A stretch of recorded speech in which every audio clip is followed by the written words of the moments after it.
last, I think 1 week, a few days last week were terrible because the temperatures had to go up to about 28, between 28 and 22.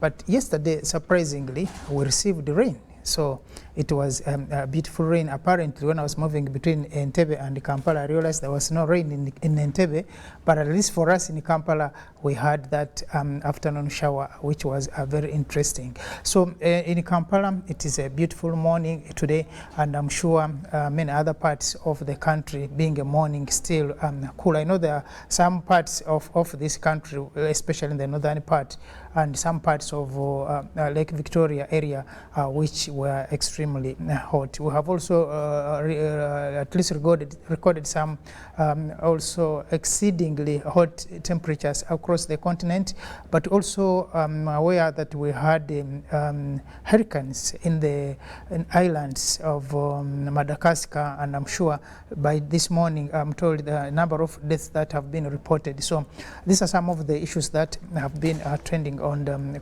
African continent. But I welcome viewers who are following us all the way from Kigali, from Beijing, from New York, and all other parts. I know Ambassador Atengo from Ethiopia is always an ardent follower. I know the others from other embassies also do follow these programs, both for other Africans and Ugandans living out of Africa. This morning, again in the studio, I'm joined by Rachel and Rugarama. We shall be looking at issues of the African continent, and of course today we are trying to examine and look at the African foreign policy, if at all we have something like that on the African continent. Do we as African continent have African foreign policy? And we'll look at what does that even mean, the foreign policy of a country if Africa was to be one unit. Before that, we normally go through what we have seen happen on this continent in the week, and we'll begin with that, and then we'll look at how this continent has been impacted in different spheres of life. So to begin with that, I'll start with Rachel, who will tell us how she has seen this week in the African context. Rachel, let's share with you. I'm glad that we are here once more.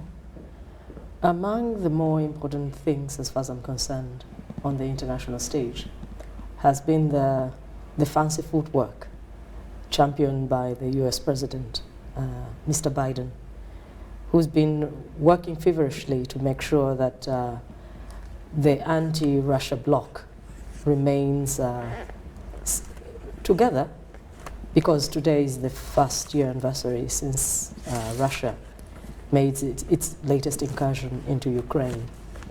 I think a number of issues have come to the fore, and lately China has been imposing itself more forcibly on the international stage.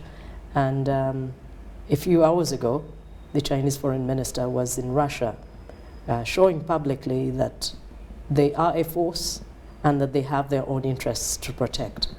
Of course, in the past, they've been rather shy concerning pronouncing themselves whether they are for Russia or for the Western alliance. But as things shape up, I think we'll see more bold steps in the coming days and months concerning where especially China and India stand. So for me, on the international stage, there is a very vigorous struggle between the old order and the emerging order. Africa, as usual, are swept up in this dynamic, not by choice, but because we find ourselves disproportionately disadvantaged in terms of military, economic, and even soft capital terms. So the latest such manifestation, of course, is the UN vote that was forced by those same powers to try and force everyone into a camp for or against on either side of the war. For me, this informs the fact that we are far from where we need to be as an African continent. And of course, Ndugu Mututa, as you give me audience, or as you give me a forum, I'll talk a little more concerning how we voted as an African bloc. And this shows exactly where we are in international relations. And it is a miserable place, I have to tell you. Yeah, sometimes it can be that bad. But maybe it's not that bad also. Do we have to? Because someone wants us to do so. Maybe yes, maybe not. I think you have to, because you're not as strong as you want to be. You know, when you're weak, and that word is it's a hard word to use, but when you're weak, you have to align with the strong. And so in this latest struggle, the stronger partners on one side, maybe not so pronounced. We have China and Russia, and then of course the old order, the Western entities. But as even in the Cold War era, we find ourselves, well, so far we are in the middle, an uncomfortable middle, Exactly. but that's where we find ourselves, because we really don't have the power to stand firmly in a place that defines us as a people. No, but maybe things are changing. Okay, well, I'll go to Nduguru Garama. We'll have a discussion on that. How, I mean, you have seen from the voting patterns, especially at the UN, when it comes to Africa, voting interests. A few things are now changing. But of course, like you said, sometimes when you are weak, we have seen this country, when a man stands for even LC1, then you find a woman standing on the other line, and then children standing on the other line. So I think that is typical of what's happening in Africa today. But Nduguru Garama has something to say. Good morning, comrades. Thank you so much for keeping with us every Friday morning. Good morning, my dear sister Takari and Comrade Mututa here. Our following, or the followers, like you put it earlier on, Comrade Mututa, is expanding every other day. And probably I would have mentioned that our brother, Comrade Kaidi Audo Obi, was supposed to be, was waiting to join us, but we couldn't put him through. But he's there in the USA, and I think as we better our technology, he will be joining us probably commencing next week. The week has been punctuated with the following. Of course, quite a number of things, but let me just choose out a few and mention. One is the cutthroat competition at A-level entry. Our students, recent graduates of O-level, who desire to join high school or advanced education level at secondary, are not only suffering on their own, but the parents are equally suffering. The cutoff point is very stiff, meaning, literally speaking, on the surface of things, that the performance has been good, and that is why majority of the schools have increased the cutoff point. But at the same time, we have seen tremendous, and in some quarters, those who choose have called it an unreasonable increment in school fees, to the extent that we have schools now which are charging well close to 4 million shillings. Now, the argument that I have had some education officers and leaders across the board say, take your child to where you can afford. Maybe, but even where you say you can afford is also a very big debate, because schools which are in maybe a lower case are in 1.5, 1.2, and averagely speaking, I don't think our parents have that kind of money, because we know the society in which we are, Sure. we live in. So, Okay. on two fronts, the cutoff point is too high. Probably that may be speaking to the increased better performances, but also the school fees is extremely high, and I think government should have a hand in explaining some of these things, especially the private schools.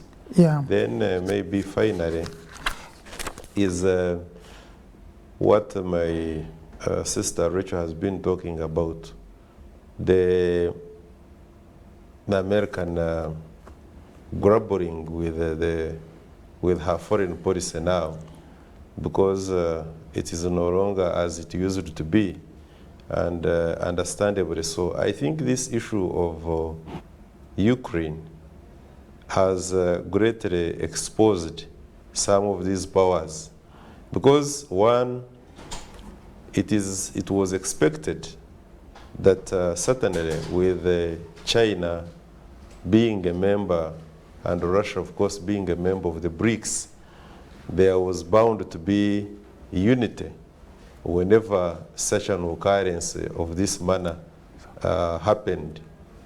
It is therefore not surprising that we have got China increasingly collaborating with Russia on this and more issues. Then we have this so-called anniversaries, you know, that 1 year anniversary. These are politics that some of these big powers play, because I don't think there is anything to celebrate about a country being invaded. And then there was, I think, it's not just the foreign minister of China going into Russia, but also the president of Biden himself. Was he not in Ukraine? Mm. Yes. Yeah. So it is, they are all trying to achieve their targets, and you cannot blame either side. So going forward, of course, and I think this drives us to what we intend to discuss now, is that the American foreign policy is very well known, not only to Asia, Europe, but also Africa. Chinese foreign policy. But now, our continent, Africa, do we have a uniform foreign policy that we can debate today? Over to you, Comrade Mututa. Yeah, of course, those are some of the questions now that we ask as Africa. Do we have anything in common? Because, but before we come to that, I think we also had this on the continent that it was yesterday when former President Sankara, the Rebario of Comrade Thomas Sankara. Sankara and yes. I think 13 others who were assassinated were buried in Ouagadougou. And of course, I think it was just ceremonial to give it a decent state burial, but also for purposes of history, to indicate that someone somewhere lived, and this could have been their last resting place. Of course, a lot has been said and discussed about Sankara, how he was killed, how he lived. But I think what remains was the legacy that he did. And it was a very short time that actually he was a president. Many people think that he could have done more, maybe, if he lived beyond that. But anyway. And that is, Comrade Mututa, just a minute. That, to me, that is where the point is. That Comrade Thomas Sankara, Comrade Patrice Lumumba, hardly extended beyond 5 years. Yeah. And in the case of Comrade Magufuli. Magufuli probably was in his, was going in the 60s. Yes, the 60s. But yes, even then, really short time. I think Takari has a point too, really, because we had started enjoying him, yeah. You know. So the point I'm making is that really, if we could have a Patrice Lumumba 1 year into his leadership, up to now, because he never attended the OAU, you Yeah. remember. He had been invited, but he never attended. Reason? He had been assassinated anyway. So if we can have a person come onto the political scene, create that kind of impact, if we could have a Thomas Sankara in his very first year of presidency, create that kind of leadership and that kind of history, if we could have, by the way, even Osejefo, Dr. Kwame Nkrumah, how long was he there? So if we could have that kind of breed of leaders, create that kind of history to be implanted in the minds of the people to live generations and generations. It means, therefore, it is not necessarily how long one has stayed. Although we also have those who have stayed for quite a long time and they have written history. Because you cannot take away anything from the leadership, for instance, of DPRK, Korea. You see, you can't take away anything from the leadership of those who have run Russia. You see, so it is. I'm not saying it is. There is a magic bullet in sorting out certain situations. What I'm saying is that look, every situation calls for its leaders in a particular time, and when those do well, thank God. Yeah, because there are also some people who have come for a very short time and disappeared. Their legacy also disappears. Absolutely, it goes with them. Yes, then you wonder what one of the Africa's short-lived presidents was the Zuma, and many others, of course, who have been on this continent. South Africa has also had a litany of challenges. Yes. That when you take away Nelson Mandela, then I may be Mbeki, because there was that Mbeki, especially his contribution, not just South Africa. I think Mbeki's contribution is more pronounced outside on the continent. Exactly. You see, the Codecilia and what have you, than even in South Africa. Yeah. So yes, we have this, that leaders can come onto the political scene and they make huge contribution in the shortest time possible. They write very good history, but at the same time, they are leaders who have, like the examples we have given, come onto the political scene and other types of scenes, and they also make very lasting contributions. Sure. Yeah.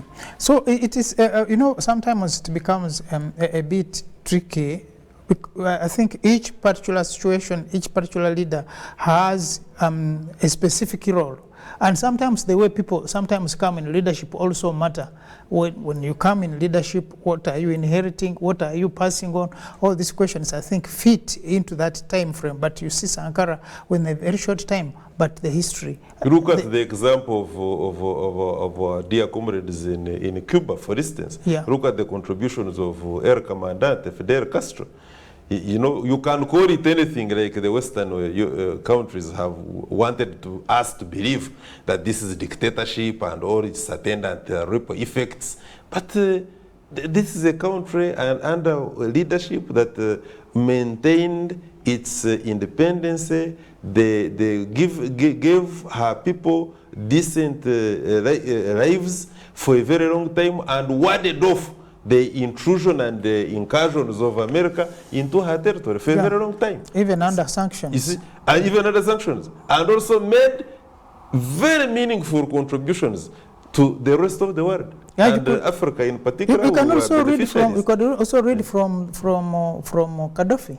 The contributions of Gaddafi. So sometimes I think specific situations and politics, when you talk of comparative politics, when you compare systems and the individuals that are involved, you look at that time, what happened, what would have happened. So I think these are some of the stories that we learn from some of the leaders that have been very crucial, especially on this African continent. We had thought we'll be joined by Ndugu Keidi from USCA, but also Professor Chan from London. I think last time we had he's also London Rose. No. Rose? Ndugu Nani from US. Is he also a professor? Keidi. Kaid Audu is a Kaud scholar. is a scholar, He's a not a scholar. professor. Yeah. Now, Professor Chan is a Chinese professor who is teaching, who is in London, in one of those universities, but also a visiting professor, I think, in Zambia, and has done a lot of studies on the African politics, African way of life, and also the foreign policy of some of those countries in the Europe and USA.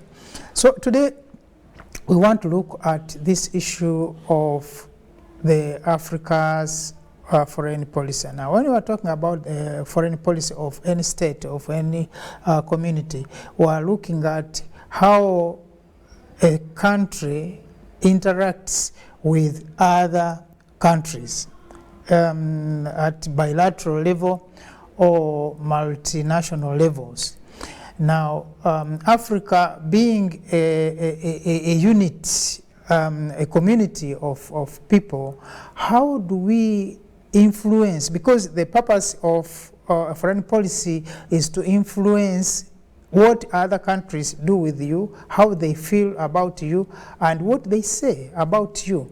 And we have seen this, especially Europe, we have seen this US, and we have seen many of these so-called developed democracies do a lot on that, because through their foreign policy, they are able to influence the thinking of other countries. They come to your country sometimes with aid, sometimes with sponsorship. We have seen in the beginning that most of the African students were being sponsored to go to Europe, to go to US, to go to where, to study, and when they come back, some of them have been very influential. So some of them actually have also been a problem, because then those that trained them want to use them to achieve what they wanted them to do. So today we are going to interrogate that. As Africa, can we have a foreign policy? And you know, in summary, the foreign policy also is informed by what domestically you are doing. What you do at home affects what you do elsewhere. So if you are a pot maker at home, then you are going to look for a market where you're going to sell your pots. So whatever production you are involved in, whatever programs you are involved in back at home will definitely influence what you are going to do elsewhere.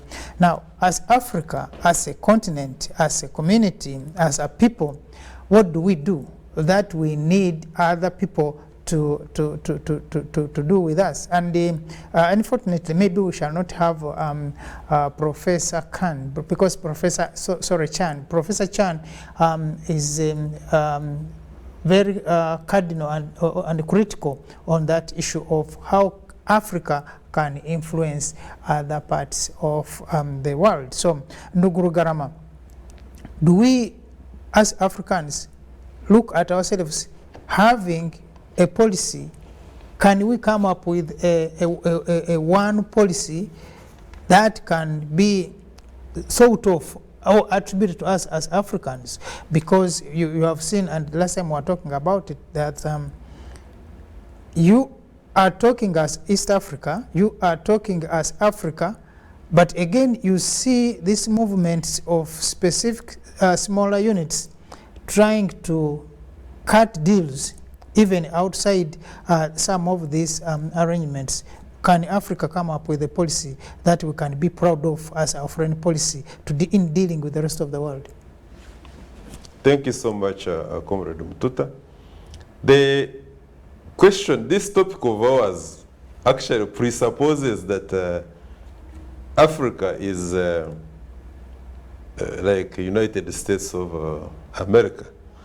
It throws me back to what the wishes of Osejefo, Dr. Kwame Nkrumah were then in 1963 and slightly before the conferences in Casablanca, that he called upon his comrades then that let's not leave this place without having one army, without having one country, without having a capital center, which he then had proposed to be in around the Central African Republic or Brazzaville. But like he said, he was open to any other suggestions. And he said, if we do not seize this opportunity and have all these things, one country, then we can have the different ministers across the board. We are going to get comfortable in our little countries. Sure. And it will going to be very difficult when we get used to little power of being called presidents, that this dream is going to slip under our arms. In my opinion, the framing of this topic, and very provocative, I don't know how to came up with this, very provocative indeed, presupposes that actually we have that kind of unity. At the closest that we actually have here is the African Union. Now, African Union, which has been described as a loose coalition of countries on the African continent, of course, with extremely heavy influence from the former colonizers and America, and it has gone to the point whereby some of the analysts, quote-unquote analysts, have described it as a toothless dog, and like my senior brother, Professor Mumba says, some have been very vulgar, insulting to say that it is no not dog. a toothless dog, it is no dog at all. But by and large, the African continent has not cured, has not gotten out of what was given to her at 1884-85 Berlin Conference. The entire African continent, which was subdivided at the Berlin Conference on a Christmas day. then, and the powers that be, Britain, France, Germany, Belgium, had a bonanza of the areas of influence. And they imported now their own foreign policy into some of these provinces, is still suffering the pangs of that direct influence. And even when the colonial powers left, they substituted it with neo-colonialism. That whatever these small countries do, even when they get into the African Union, is over-emphasized and amplified beyond what the decisions of the African Union are. So in dealing, therefore, with countries with blocks away from the African continent, we are more inclined, and it has been persistent, to do our foreign policy not at the continental level, sure, but at country level. To the extent, therefore, that we are now proud to say, by coming in with institutions, coming in with arrangements like the Africa Continental Free Trade Area, we can now talk about the Africa's foreign policy in the lenses of the Africa Continental Free Trade Area, whereby we are looking at our trade relations. How is Africa going to trade with the rest of the world? What is Africa's trade relations with China, for instance?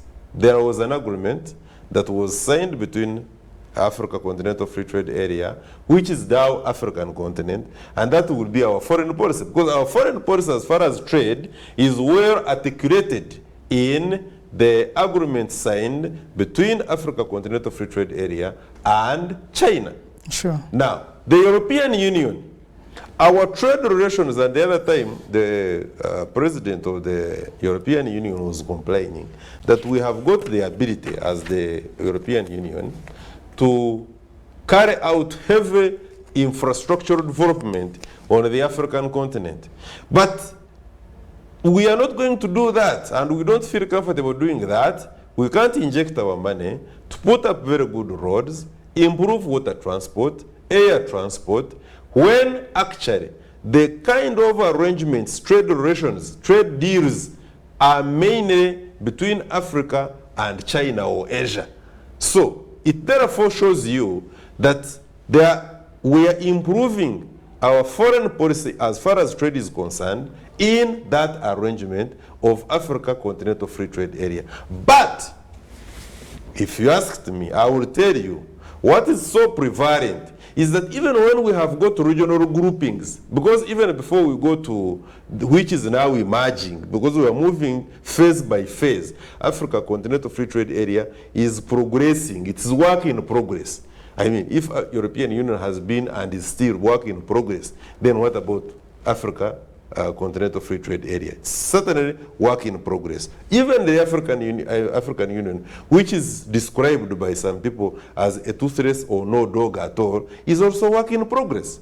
We have got achievements, and we have got failures, we have got setbacks, but at the end of the day, even in regional groupings, because through regional groupings, then we can explain, we can trace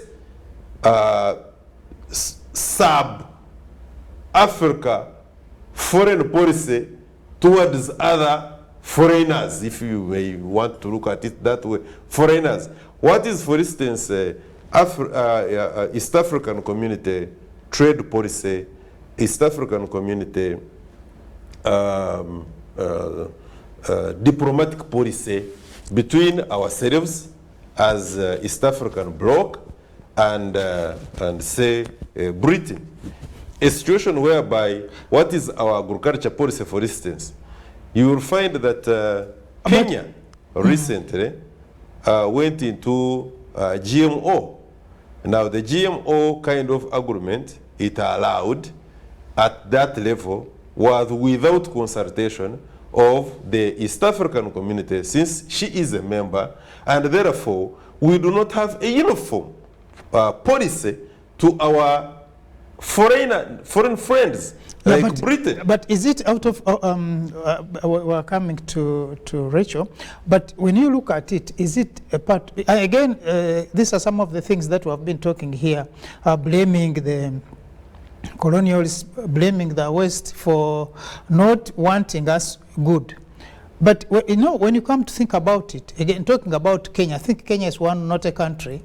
You remember, even as East Africa was trying to have a deal with the, not the EU, I think it was specifically Britain. Again, I think it was Kenya that undercut the efforts of the East African community and signed an agreement separately with the UK. So are we also looking at this issue of outsmarting, I mean, which is also very common within the African continent and the African countries, other countries, so that you can benefit more? And of course, and indeed they have. No, there is something, let me just conclude on this point by saying this. You see, one thing must be understood, that as long as you have not deliberately cultivated a magnanimous spirit of resistance and you guard against intrusion and penetration from the foreigners, even when you are into a regional or a kind of grouping, if you do not respect what you have put down as your guidelines, and that may not also come in a single day, because remember, even in the European Union, for instance, they were moving as a bloc, but Britain felt uncomfortable and it went out of the what? It went out of the Union. But let me just give examples on the African continent and conclude with that before my sister Takari comes in. During the Trump administration. The position, now this is a foreign policy that we are talking about. The position of Africa through the African Union is that the Republic of Sahrawi is actually an independent country, and they recognize it as such. They have called upon Morocco to stop her aggression into the Republic of Sahrawi. That's the position of African Union. And they have also called upon the rest of the countries outside Africa to respect the wishes and self-determination of the people of Sahrawi. What happened? Morocco, out of the, and they have also, as African position, if you like, taken it upon herself to make sure that in as far as, and they have consistently voted that way, majority of the African countries, if not all of them by the way, have consistently voted to have the Palestinian question resolved by a two-state solution. That let's have Palestine not under the armpits of Israel, but let's have Israel exist and Palestine exist, not as an authority, but as a country. These were not just the words of the late, may his soul rest in eternal peace, Comrade Robert Mugabe, but the position of African Union. Now, what happened? During Trump's administration, Morocco said they agreed, struck a deal with outside the African Union, struck a deal with America that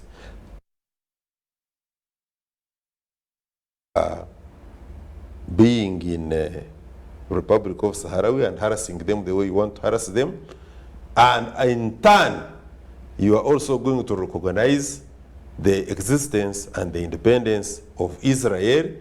Forget about what Israel is doing to Palestinians. Now we know majority of the Palestinians are actually of Arab origin, and the Moroccans are also of, but they completely forgot all that, and this is what they do. They did it outside the, and remember Morocco was readmitted as a member of African Union. You know that. Yeah, because they had taken themselves out when they reapplied. They had wanted to join Europe. They were dismissed. They were more than twice. They were dismissed. So these are two examples I was trying to give you to show you that even where we have got a joint, solid foreign policy, our decision, our perception as the African continent, still we have got those who will come and abuse it. Then the other one.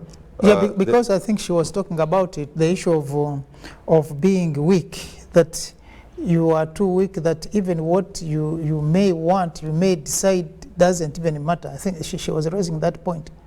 I think along those same lines, I want to emphasize that meaningful and sustained foreign policy decisions are a preserve of the strong, and the strong only. Because an entrenched foreign policy position is linked to resources, not just military, not just financial, not just human capital. It is a position of strength that you project onto others. No one projects their strength onto others where it does not exist. I'm reminded of two African proverbs. The one says, "Do not think there are no crocodiles just because the water is calm." And the other says, "Only a fool attests the depth of the water with 2 feet." Africa's foreign policy has been dictated upon by these same dynamics. The dynamics that say you have to lean on the strong despite your own interests. We are living in an era where it is no longer possible for Africa to continue in the very posture they have assumed all these years.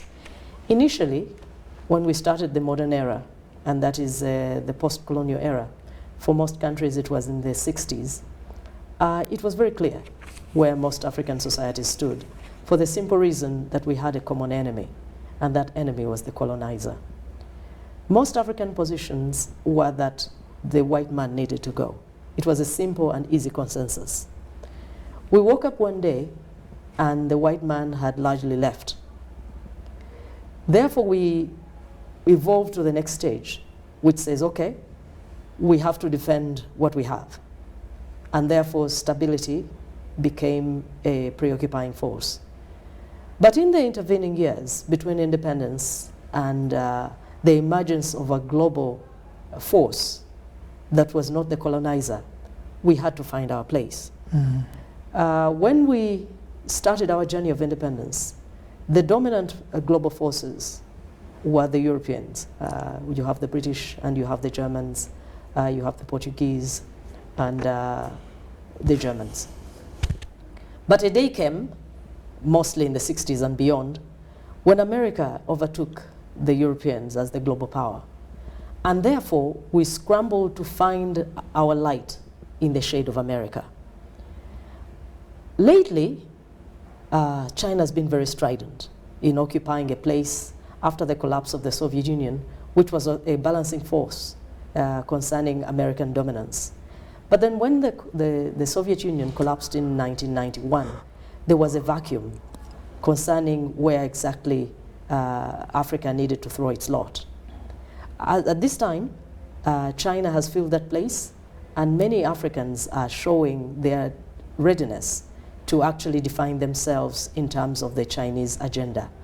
What I'm trying to say is that as Africans, we are unable to project any meaningful foreign policy because we do not have the strength to do so. Sure. Our economies are weak. Our stability is average on a good day. Our visions are narrow. And therefore, we have tended to lean on multilateral organizations. We have tended to lean on intergovernmental organizations to define where we stand. And in this respect, you can talk about the economic blocs, for example, ECOWAS, you can talk about EAC, you can talk about SADC. Those have tended to project where we stand, for example, in terms of where we intend to go in economic terms, those blocs, and others such as IGAD, Intergovernmental Authority on Development, I believe, have been the arm that we use to underline the fact that we intend to pursue stability as a mainstay in our foreign policy. What I'm really trying to say is that our foreign policy all along has been informed by the dominant powers. Initially it was the Europeans, Americans, now the Chinese. Until we build the capacity to stand by our positions, we shall continue to lean on where the winds blow per time. I said a case in point is the very important new development which was forced on the United Nations by Britain, France, and America, saying you need to pass a resolution that says this, that, and the other about Ukraine. I'm sure they drafted something and the UN Secretary General just reads. And of course, China and Russia are in opposition because they are the other permanent members. But they're at it again. We, in our weakness, have been sucked in. We don't have a meaningful footprint on the global stage. We don't have a meaningful print on our own continent from a unified point of view. So, Mr. Mututa, an African foreign policy per se is hard to define. Yeah, I can agree to some extent that Africa has issues because even when you are in these capitals, you find, okay, take for example East Africa. We have in a capital, you have an ambassador from Uganda, from Kenya, from Tanzania, from Burundi, and then these people don't even have much in common other than coming from Africa. Oh, they look the same. Yes.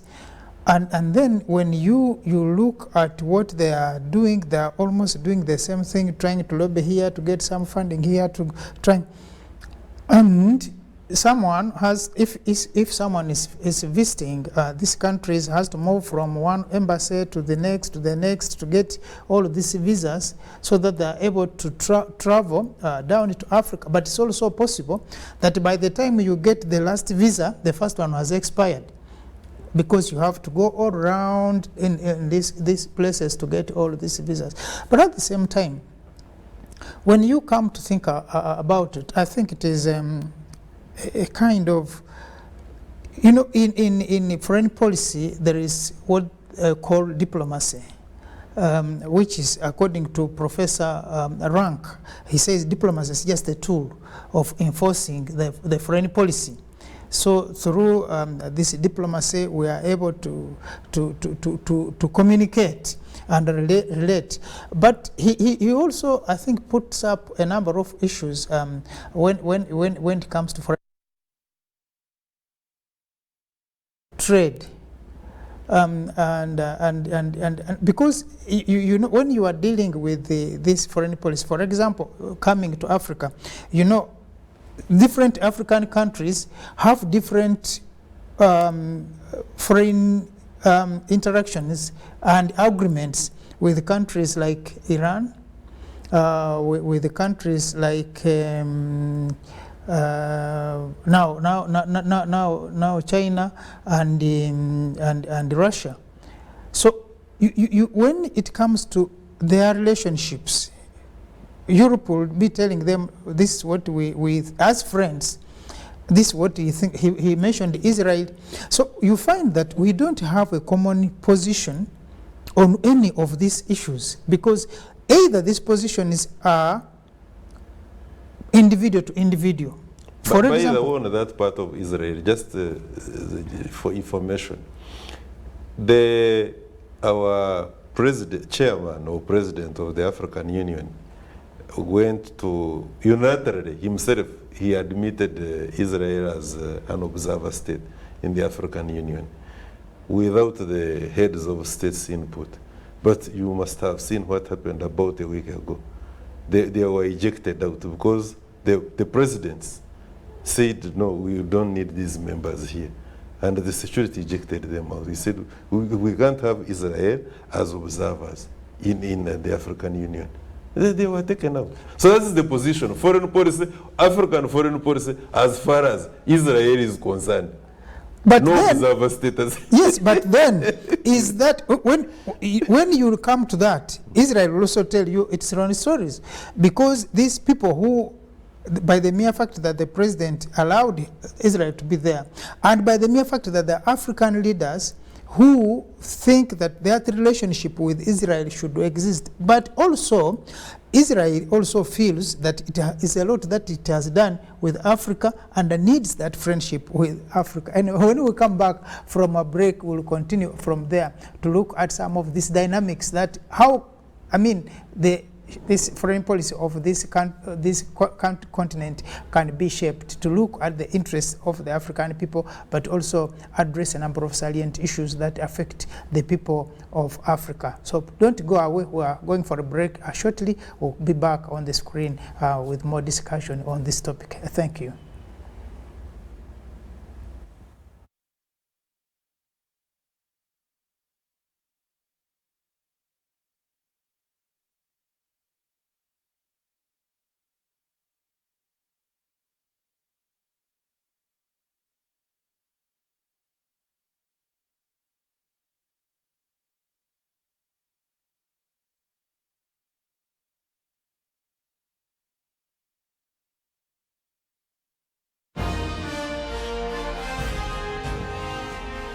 Live from UBC Studios in Kampala. We bring you a fresh, well-researched program to help you identify opportunities for investment, job creation, growing your entrepreneurial skills, wealth creation, and social transformation. We have a product that is ready for schools, supermarkets. Create wealth, transform livelihoods. Every week, we showcase opportunities for creating new products and services. I now harvest a lot of cocoa. When I harvest it, I sell. After selling, I put money in my project. I have 2 projects. 1 is for construction of my house, 2 is for educating my children. And drive to succeed, and the right mindset to grow your business. Create wealth, transform livelihoods. Brought to you by Operation Wealth Creation.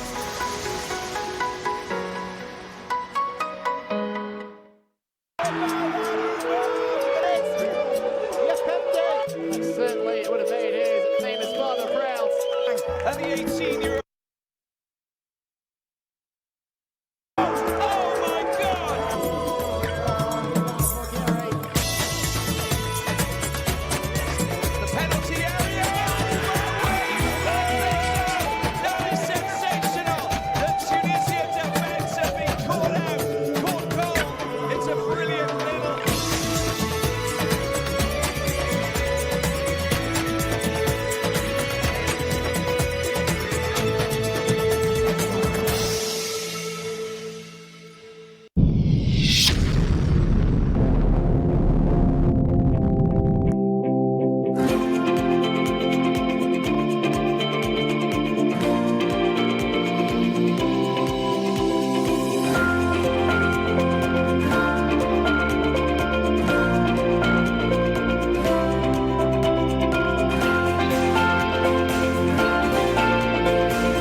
Yeah, welcome back from that break, which really comes to you all the way from UBC here on Nile Avenue in Kampala.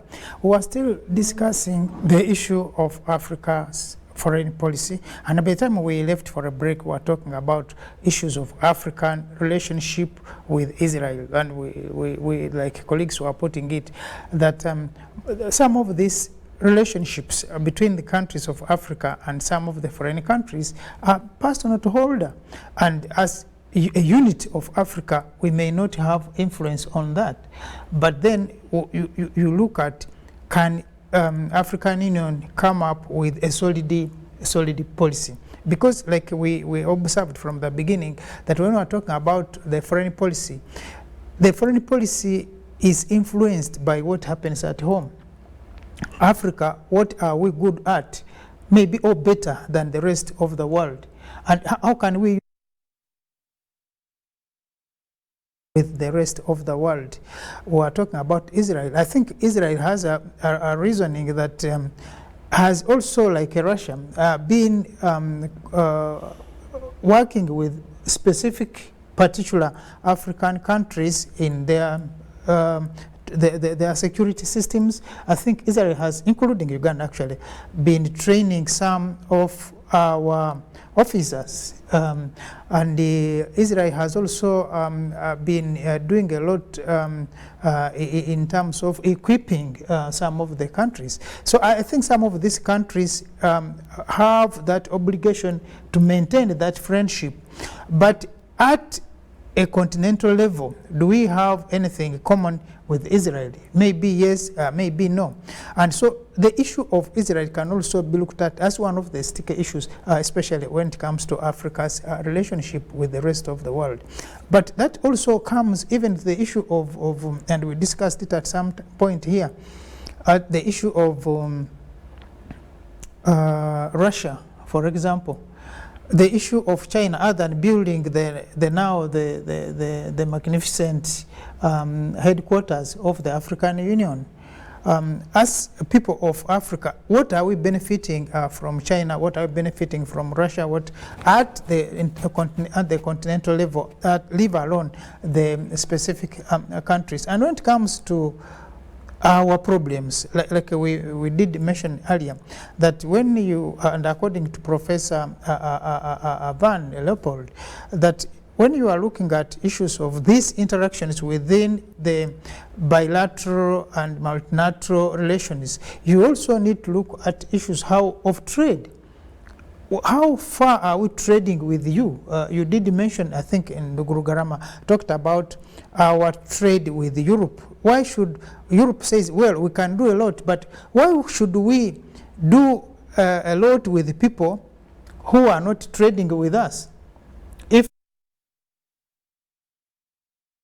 trade, then why would other countries bother to do other things here? But also the issues of war. We have been having problems here, and the best we have been getting from the rest of the world are guns and all those things that we need to kill ourselves. So as Africa, can we also have a policy around that? But also these issues of alliances, for example, America in its foreign policy has a clause that says that there are no entangling alliances. That we can only rely with you, we can only ally with you today if it is necessary. Tomorrow, if it's no longer necessary, kila mtu anaenda zake.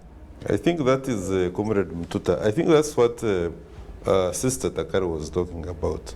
There has to be the means for you to be able to enforce your foreign policy. Yeah. Sometimes, if not in a majority of the cases, by the way, foreign policy is enforced either by use of soft power, like China does, or when it becomes necessary, by use of force of arms. Yes. Because when you hear of the assassinations, for instance, that some of these world powers do carry out in some of the emerging economies, and especially Israel. You will know what we are talking about.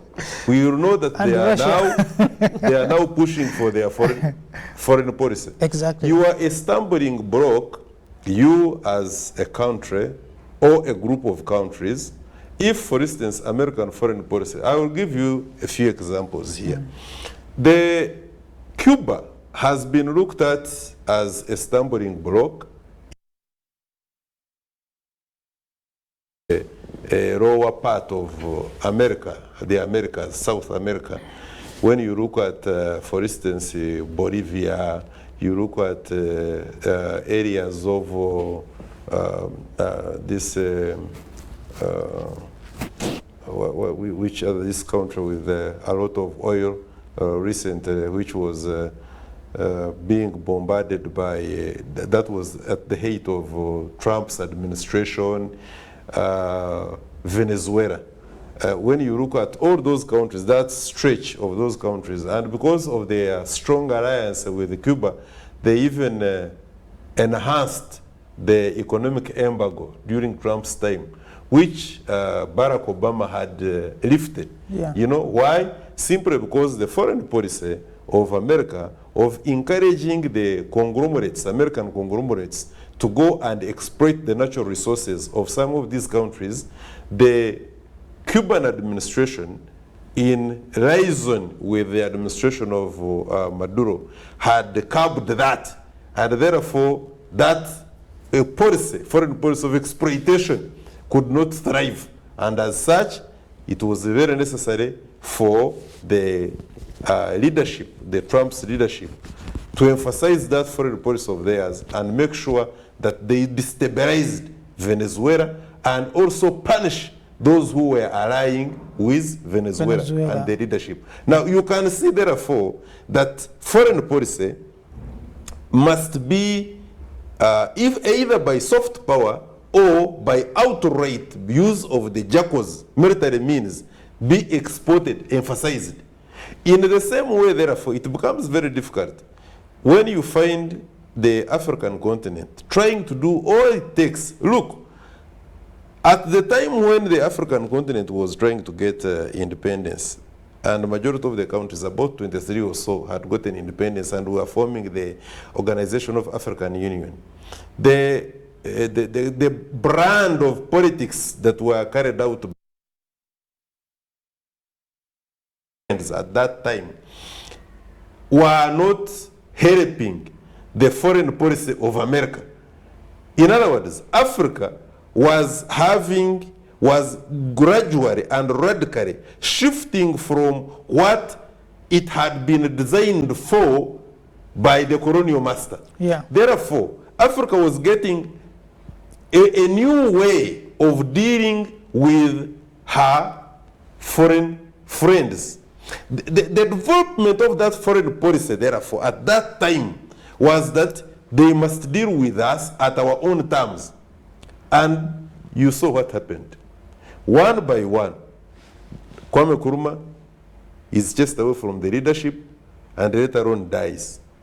All the leaders across the board who were in that African Union or Organization of African Union, who had professed that they want the United States of Africa, who had failed by the resolution of by the Casablanca losing to the Monrovia group, yeah, and coming up with the Organization of African Union. All of them, either they were assassinated, the coups that were engineered in their respective countries. So you can see, therefore, that the foreign policy that had been engineered by that group of leadership at the African continent to be practiced with the foreign friends had to be defeated, because there was a foreign policy from the colonial masters that had to be exported or re-exported, for that matter, in a different format to Africa. Yes. And therefore, you realize that it becomes very hard for Africa as a continent, even at we are doing our very best. And you can applaud the efforts, for instance, of African Union through agencies like Africa Continental Free Trade Area. You can see that against all odds, even when everything seemed to be against Africa, we seem to be getting certain things correct. We are talking about science and innovation, and we're saying, can we harness? Because you see, when we talk about foreign policy, let's break it down. Let our audience understand. What are we saying? Foreign policy is not something kept in a cupboard that you go, open the cupboard, pick it up, polish it, look at it, put it back. No, we are saying, what is Africa's foreign policy on education, for instance? How can we have one? We don't even fund our own universities. We don't even train our own professors. How can we have an education policy, a foreign policy on education? How many are we sending, are we attracting from India to come and study in Africa? Yeah, how course. many are we attracting from Europe, from China? On military, for instance, what is our foreign policy on military? We can now have a little bit of a choice, that because who on the African continent manufactures armaments? We can only buy from China, we can buy from Russia, we can choose if to punish America, say, you have been arrogant, we are not going to buy arms from you. That is the only thing we can do. So what is our foreign policy on science and innovation? Yeah, but of course the other question that comes in will be, when you are talking about all these things, we are talking about we are buying this, we are buying that. Of course, that's the trade that we are talking about, that as part of the manifestations in our international relations, in our foreign relations and bilateral relations, issues of trade, international trade has to come in. But you realize, even with China, Europe, talk of America, the balances, who is trading with who? We are more of the consumers, including the food. Our trade balance is very bad. We are not. The people we claim to be trading with are actually price makers and price takers. To go back a little bit back in economics, Yeah, but because that they is determine what we sell to them, you remember the AGOA project, for instance? It was a window which was given to us by America that yes, you can now improve and export your lint-related products to us. Whatever happened, don't ask me. Are we still performing there? No, it was just a window But that given like to us. Tagal is going to tell you, which clothes we are going to sell to Americans who can just buy just a piece of No, we clothes? have got the fine. We have got the finest cotton. by I the mean, way. but for what? Baby bed sheets and others. Americans, they put on even clothes. But I think the present tragedy is steeped in the foundations of the African superstate. It's Ndugu Rugarama who continually talks about the ideals of the founding fathers of the modern African state. After those fathers passed from the scene, no one else continued with what they had in mind. And I think that is why AU, which succeeded OAU back in 2001, attempted to restart the conversation. Everybody agreed that 40 years, almost 40 years after the OAU had been founded in '63, we had not made one bit of progress down the path that those same fathers had envisaged. So the AU, as you may be aware, started out with the grand vision, for example, to start on the concept of a central bank, the concept of a common court, the concept of a parliament, the concept, at the end of the day, of a common currency. But as everyone knows, because of the dynamics on the ground, we are light years away from where we need to be concerning those very issues. But I think, Ndugu Mututa, these may be considered to be a radical position that I am going to say here. But if you really observe the dynamics clearly, I have personally come to the conclusion that in the cultural, political, and economic sense, among others, there is no Africa. Mm-hmm. I know that in a cultural, political, economic, true and meaningful sense of the word, there is no Africa. And I'm talking about a common platform. I am saying that because he already talked about this before and said to find a common path, I think it was Ndugu Mututa, to find a commonality along lines of economic outlook, along lines of culture, along lines of politics, even military interventions, you really cannot find any. Africa, unfortunately, is only it is only a physical location. It is a geographic meeting of 53 stakeholders who have little in common. So you cannot begin to talk about a foreign policy where people who are in that geographic location do not see eye to eye on most things.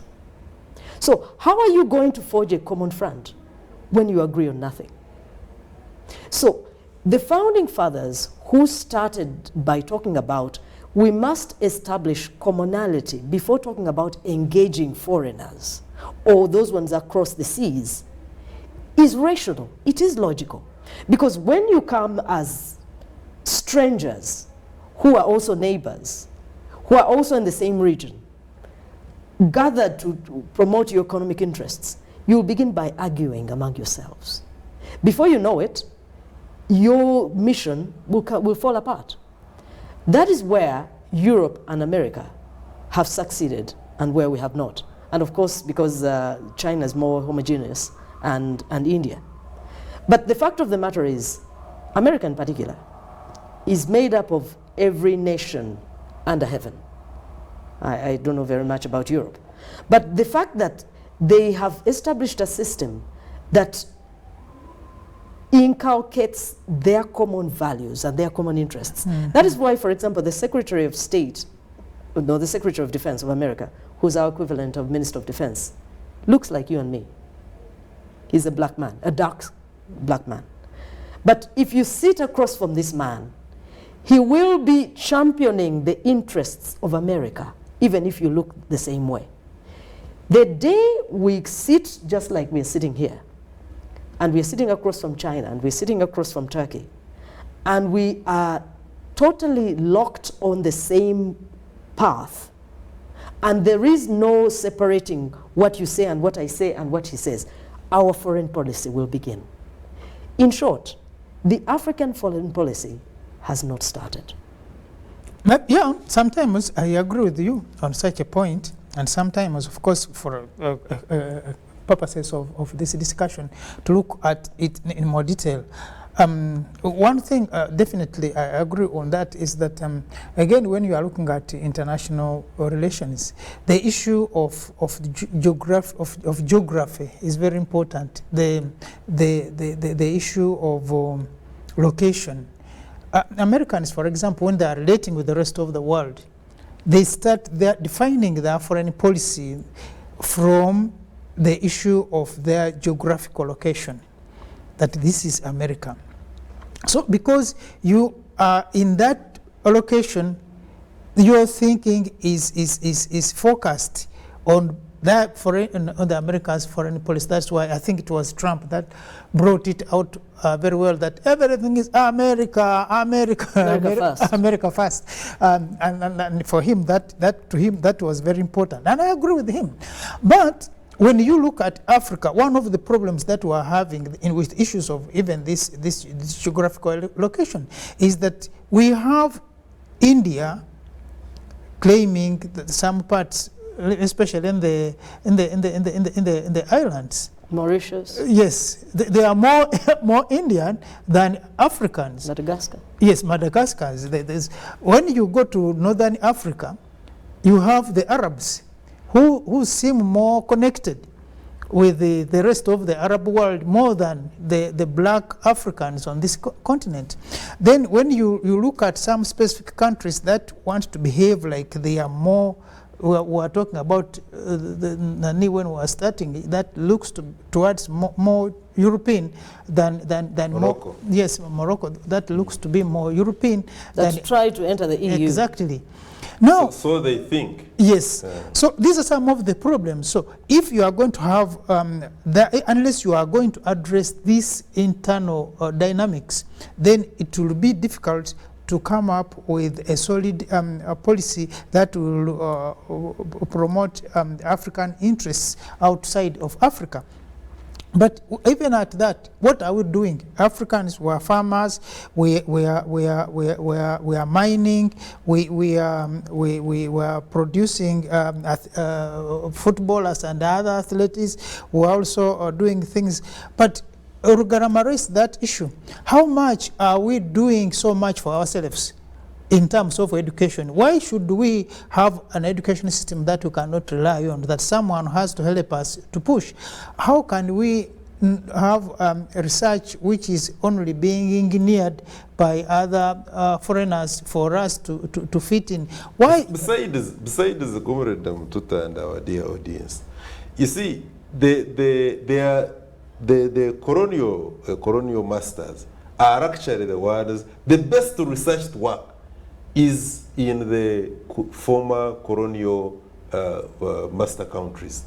They are the ones who are funding this research, and they fund the research because they are interested in the data, the research findings. Now, what is also of importance is that even when we talk about what is Africa's education policy, foreign policy on education, is that it's not that Africa cannot manage or we are incapable of having a foreign policy on education. That, for instance, as Africa, if we must send our students out there, then specifically the position of Africa through the African Union is that each country, if we are to send any of our students, say to India, they must, as of necessity, go and study agriculture or some mining because of the resources we have. But you see, you are incapable of doing that because it's not you who is going to be funding that kind of... Yeah, because for me, I would even be comfortable to tell these people that if you want to sponsor our students, fine, but you should be sponsored from universities from within Africa. Not only that, we should have a capacity to say our foreign policy on education is like this. We have identified India to have the best, for instance, education on agriculture. Therefore, each of the African country is going to be sending 15. Now 15, they are going to this specific university, and don't worry, in exchange, after we have examined the content, in exchange, India, we are going to be trading with you, we are going to give you a discount on these kind of commodities on the African continent. Now, that would come as a consequence of, for instance, what Africa Continental Free Trade Area espouses, to say, okay, in West Africa, we have got these following countries which are producers of cocoa. Now, on India, you are taking our cocoa and we are going to be giving you a discount because of the number of students you have from the African continent who are studying this discipline, because when they come back, this is what they are going to make as a contribution in this area. We must have that conversation. If we fail, for instance, to have a conversation to say, jointly, DRC, you are a big producer and combined with Zambia of copper. Now, those we are going to give a franchise is a company from America. America, we have identified, because it is our foreign policy, as Africa, that in the area of mining, we want a core, a certain group of people, or we shall identify a university in, for instance, Zambia, and we are going to emphasize a discipline to do with mining and geology. Let's have professors from different parts, America, India, China, come to Zambia National University and emphasize, we have the equipment, emphasize this discipline, so that we build the local capacity here. You see the point I'm making? The point I'm making, therefore, is that we can shape the foreign policy by emphasizing our desires through a grouping, through an agency like Science and Innovation and African Union, but we seem not to be doing it because somehow we have been compromised by the agents of neocolonialism. They are there. Even at African Union, they are also there.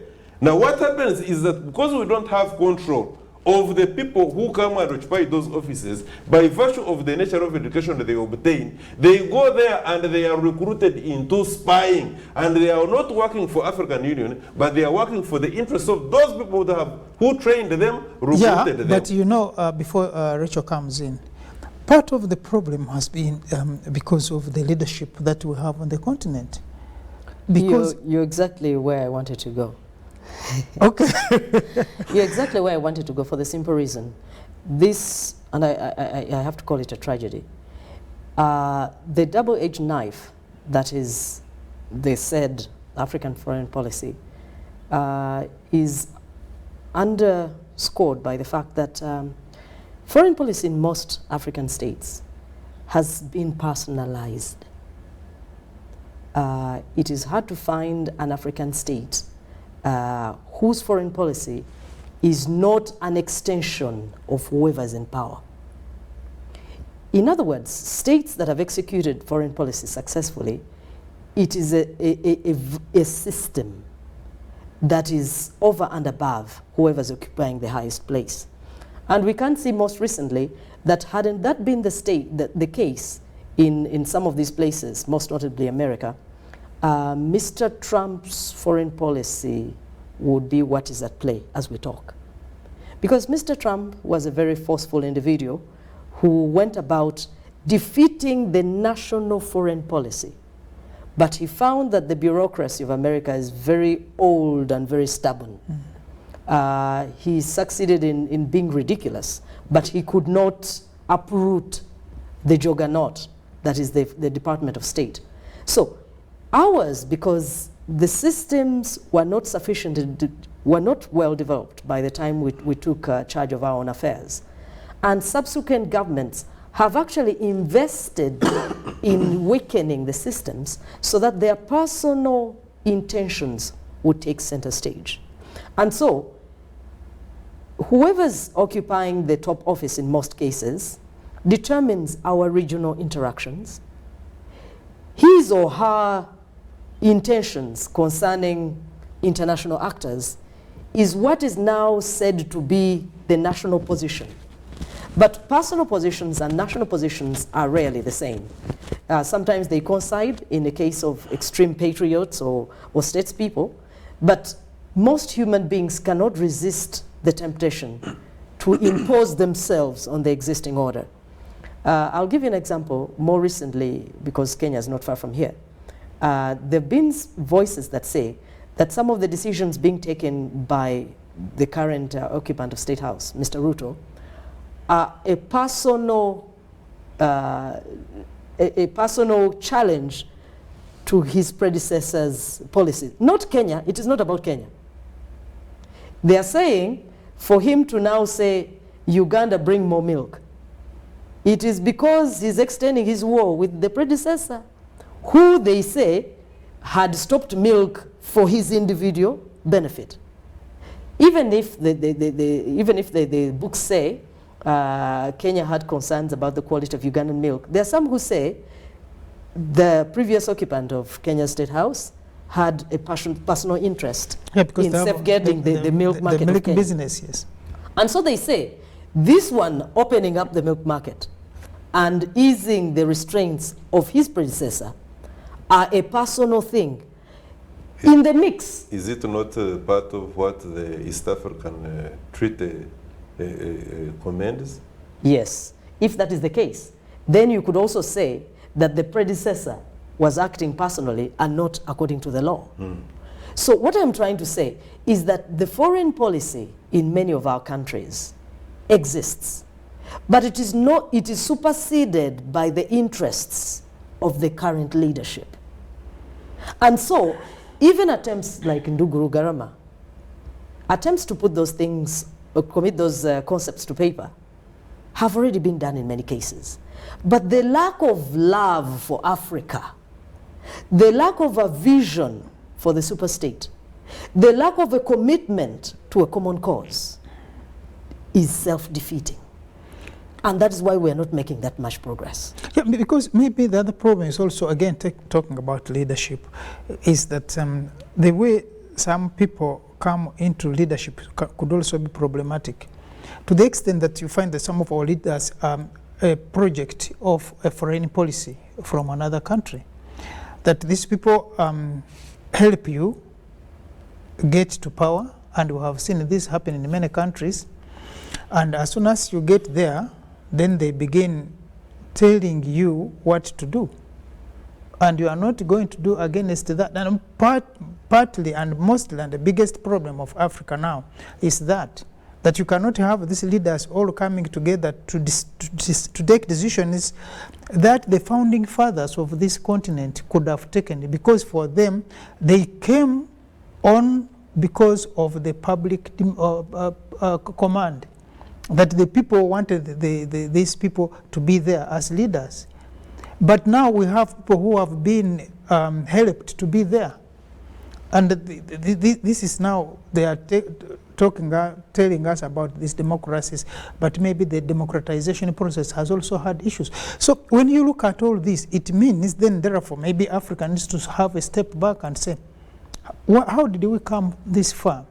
And how can we pull out of this? He mentioned part of the problem of, again, we'll unfortunately be referring to Kenya because it's closer here, the issue of GMOs. As soon as President Ruto came into office, the first thing that he undertook was to declare that Kenya was ready to have the GMOs. And the people were saying, but wait a moment, where is this one coming from? Because even if you said, let's collect food, even if there was a crisis, and you say, let's collect food from other African countries, still you will have food. Uganda had maize, And people are saying, you remember there's been that debate of that Uganda has maize which has aflatoxins. Ours actually is less than 10%, which is recommended. At one time, when our maize was banned in Kenya, the aflatoxicity levels for Kenya was well over 31%. Exactly. Now that was beyond human consumption, but still. But it's the other agenda we talked about. Exactly, the agenda. Self-interest. Exactly, that agenda we're talking about. That even as we talk of the African Free Trade Area, we still have agents of part of the foreign policy of the other countries, of the colonizers who do not wish Africa well, that they will still be coming up with some of these things that will definitely distort the African leadership and the African foreign policy.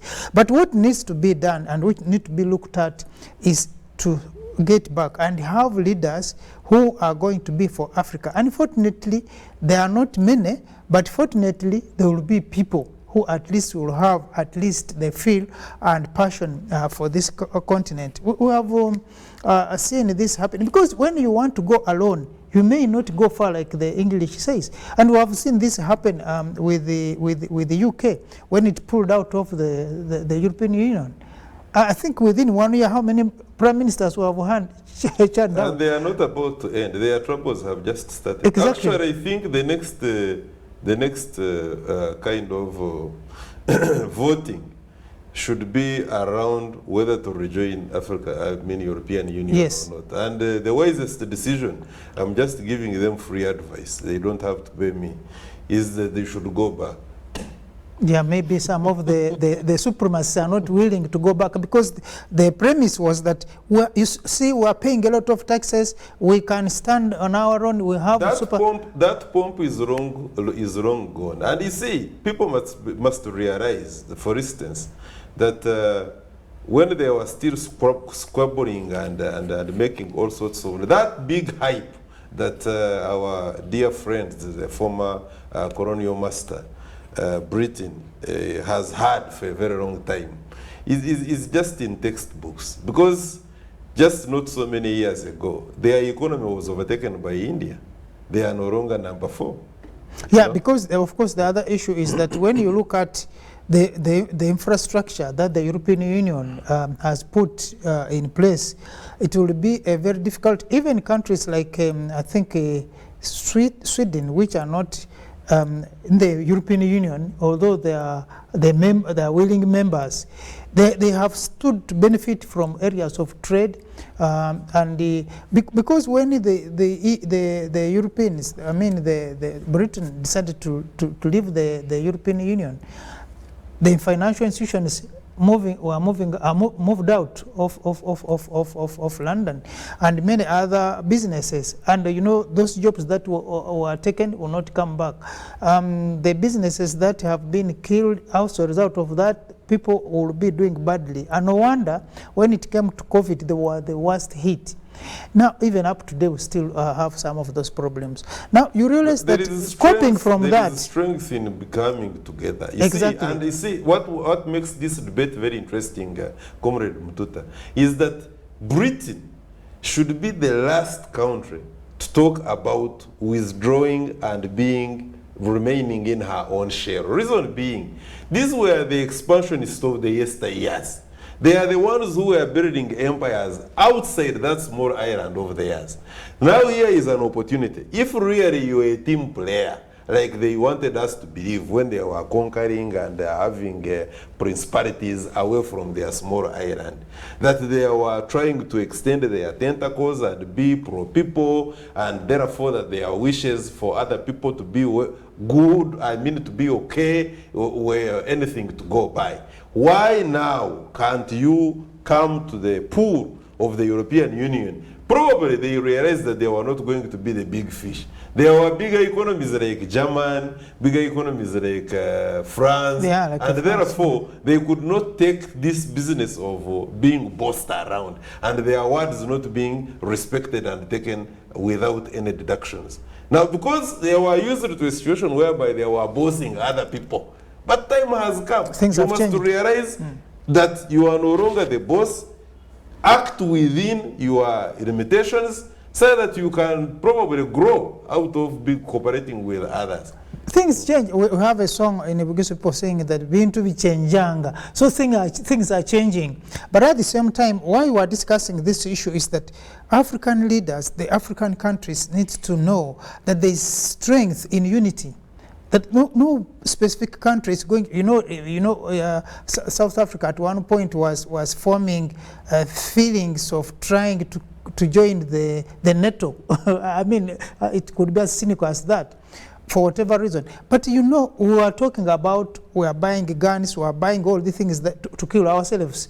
Well, can't we even manufacture these things here? What don't we have that can make these things? It's the mind. It's exactly. The mind. You see, this is the argument I was making slightly before. The truth of the matter is that Africa is bestowed with all that she requires to be able to influence foreign policy. But, for instance, when it comes to science and technology, and I love this COVID thing, probably if it had stayed a little bit longer. Are you saying?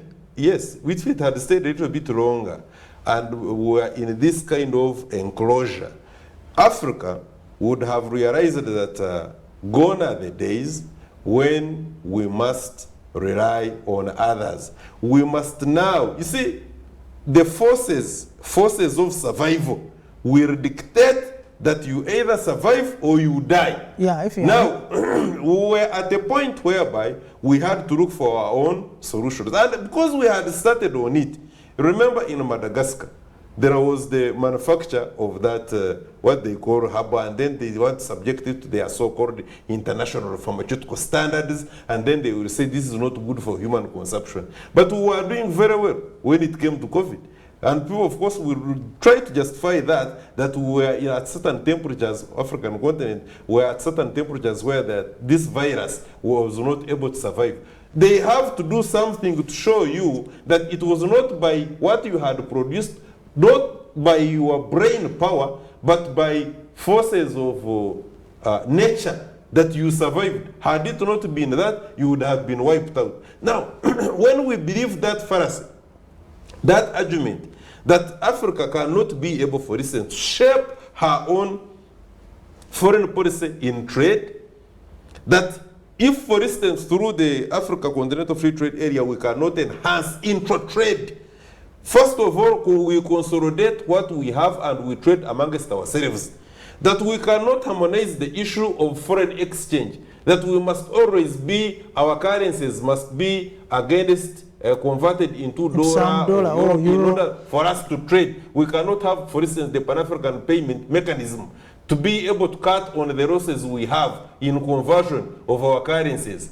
To be able to defeat the less than 15% intra-trade amongst ourselves.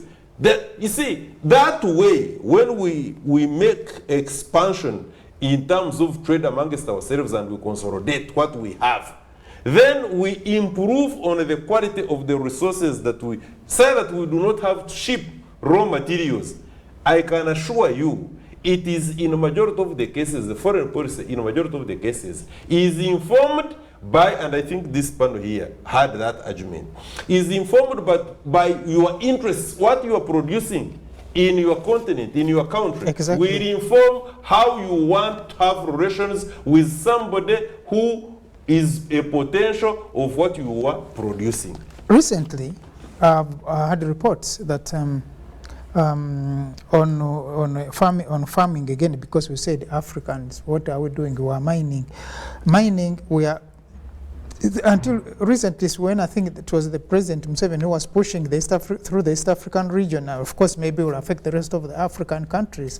That why are we sending raw materials? We are sending raw cotton, we are sending raw minerals, we are sending everything raw. But in so doing, we are sending away jobs. We are donating. Yes. We are donating a lot of money to Europe. And this is what the Ghanaian president was telling the Prime Minister of Switzerland. Yeah. When he says, no, thank you so much for that wonderful speech, but Ghana now is thinking and seriously working towards not giving you cocoa Free. and in a raw material form, this time, because what do you add onto the cocoa for you to produce chocolate? We are going to be giving you chocolates made in Ghana. But you know that, of course, I hear as she comes in, I hear now China has taken the cocoa on the next level, build enough capacity now to supply the cocoa to the European market after copying from Ghana, and also now using even machines to grow the coffee and cocoa and do all those things. But as she comes in, why can't we say that for you who wants to trade with us in cocoa, like you have said, Ghana says we need to have a factory here producing cocoa up to the last point, and you can have the products. If you are not willing to take them through the African trade, free trade area, we can consume our cocoa. We do anyway. We do our pharmaceuticals if you want to have, and this way sometimes we're even getting dangerous medicines from all over the world to come and kill us here. Why can't we? Medicines. We get killer substances. That's chemicals actually.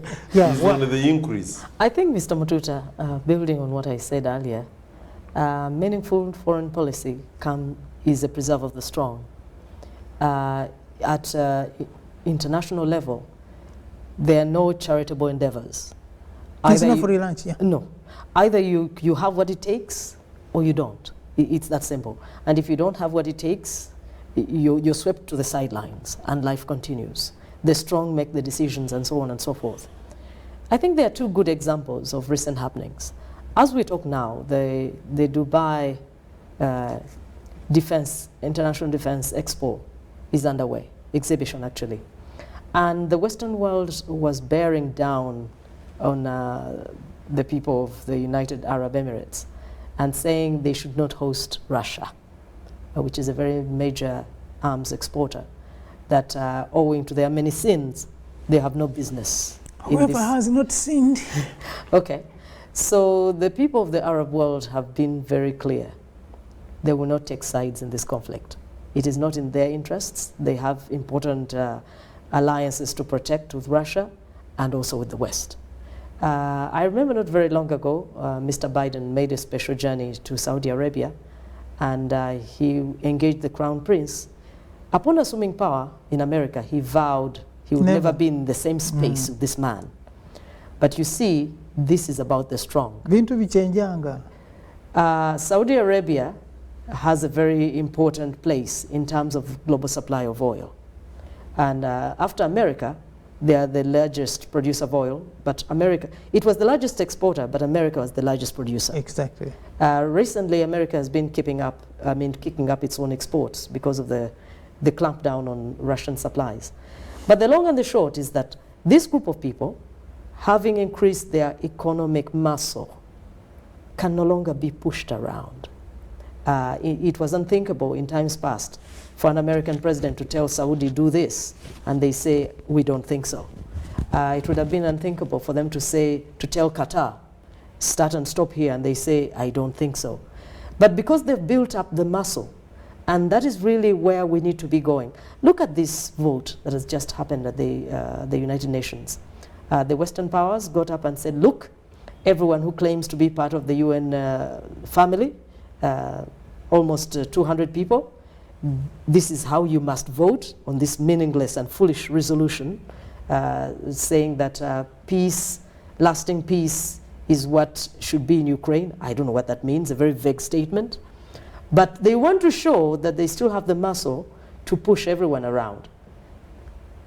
32 people abstained. Most of those are African countries. And those who abstained, I will tell you where they belong. The ones who had the nerve to show their hand and say, look, we cannot be part of this nonsense, are states that have already been sidelined and they have an axe to grind. China has its own issues with the West, we know that. Russia was, of course, one of those. From Africa, it was Mali and Eritrea. Can you imagine? Mali has had its own recent troubles with France. And Eritrea, I think, has been sidelined for years on end. But then joining the group is North Korea. We're talking about the ones who said no. And we are talking about Nicaragua, that has recently removed citizenship from a number of its people, calling them those elites that we talk about, saying they're agents of America, removed their citizenship, and said, America, you can have them. In fact, within hours, they were on the plane to America. Opposition members of parliament, they called opposition members. So they said, look, you're no longer Nicaraguan in substance, you can go to your pet master. And so off they went to America, all these opposition members. You remind me of a man who told a woman that this is not my child, take him to his father. Well, so the long and the short is that we don't even have the muscle to stand up and say, you are wrong, this is your cause, we don't want it and will not participate. But the Arabs now have the muscle. The Chinese have the muscle. The Indians have the muscle. Everybody but Africa.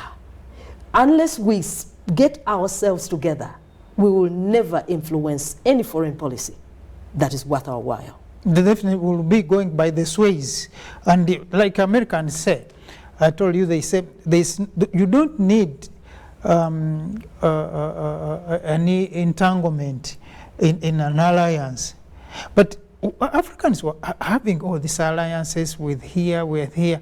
But even some members are they principled alliances? Movement. There is such a thing. Exactly. Yeah, we have a non-aligned movement. Actually, Uganda, I think Uganda this year will be hosting the non-aligned movement. Of what consequence? It is dead while walking, my friend. Well, they say they are non-aligned, but you see, even a statement like non-aligned, this exactly, Sister Takari, what she said it's an apologetic position. Exactly. I said that even those who said they are not going to have sides, certainly they had the sides. I can tell you that the 32 plus members who say they never had a side, abstaining, they never had a side in as far as the matters in Ukraine are concerned. I can assure you those ones have a side. They simply didn't want to look America in the face and say, this is the main man. Our side. But what is very critical, in my opinion, is that I think Africa has transited. It has transited from the position of crying, putting her hands on top of her head and crying and showing the rest of the world that we are vulnerable and we are finished.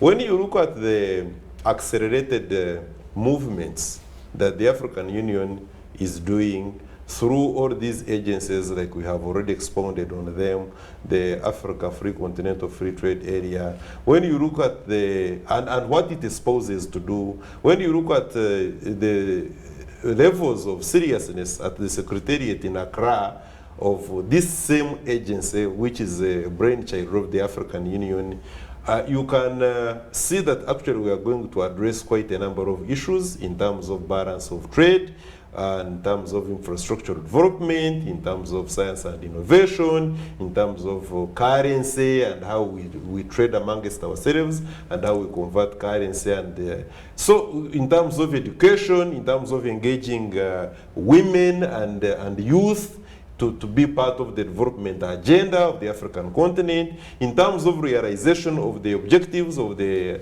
Africa Agenda 2063. So you can see that we are no longer a crying baby, seeking attention of the world powers. But what is also of importance is that the African continent has, for very first time now, kind of been gifted by God's hand. How? That we are having trouble in paradise. When the superpowers were still so much together, then they could easily exploit us. But now that we have got the big brothers fighting, Africa seems to be saying, now whom should I support? Strategically, you support somebody where you're going to get some benefits. And I think I thank God in my prayers that God should keep these big brothers fighting. Let them fight, and as they fight, then for us we take opportunity of who is being boxed harder who is being boxed a little bit, so that for us we can be like the counselors. We say no, for us we shall be with you. And as we say we shall be with you, we are also seeking for opportunities and expanding. I already pray that we have a crop of leaders at this material time who are bestowed with a level of intelligence and knowledge to know how they should tap into the spillovers of the fight. Yes. Rachel? As I said, we are at a crossroads, really, when it comes to international affairs, when it comes to emerging trends, when it comes to the choices that can be made. Just like Ndugu Rugarama has been saying, we live in a time when Africa has more choices than before. Indeed, there are more suitors than you've named. We talk about the brand new gentleman, Mr. China, but there are others, pretenders to the throne, including Turkey. Even the Arab brothers, they are also very much in line to take this African bride. But the long and the short, at the end of the day, we must play our cards quite closely to our chests, with our interests firmly in mind. But first of all, before talking about international alliances, our own round about us must be rock solid. There is a lot of work to do because we are many miles apart in many instances, but it is doable. Yes, if we can solve the issues of fights in the DRC, if we can sort out the issues in Libya, if we can see the things in South Sudan, if we can sort out issues of now Somalia. The free trade area Somalia is done and Ethiopia, I think Africa rather is on the right trajectory, and give it the leadership that Ndugu Rugarama is talking about. I think Africa is in the right position. The problem is that that hand will not stop coming, but we also now need to be on the lookout to know this is what is good for Africa and this is what Africa deserves. So of course, European Union has also done issues like now they have done the issue of the community, the defense community. They are looking at democratization of, they started with Portugal, Spain and others. So I think Africa, we are also on the right trajectory, but the leadership, like we said, will be very cardinal now to have leaders who are also moving with the people, that they will be able to move to the next level. We can't go beyond this. I know it has been a good time having you there, and we also enjoy your audience, and sometimes when we get feedback from you about this program, about the issues that we share here, not because we're experts on all these subjects, but because we know you also have information that we also can benefit from. We thank you being with us, our audience, and also thank the production team that has been behind the screens and behind the cameras to be able to bring you this program from UBC in Kampala. Until next week, we wish you the best of the weekend, and please take care and be good over this weekend. Thank you.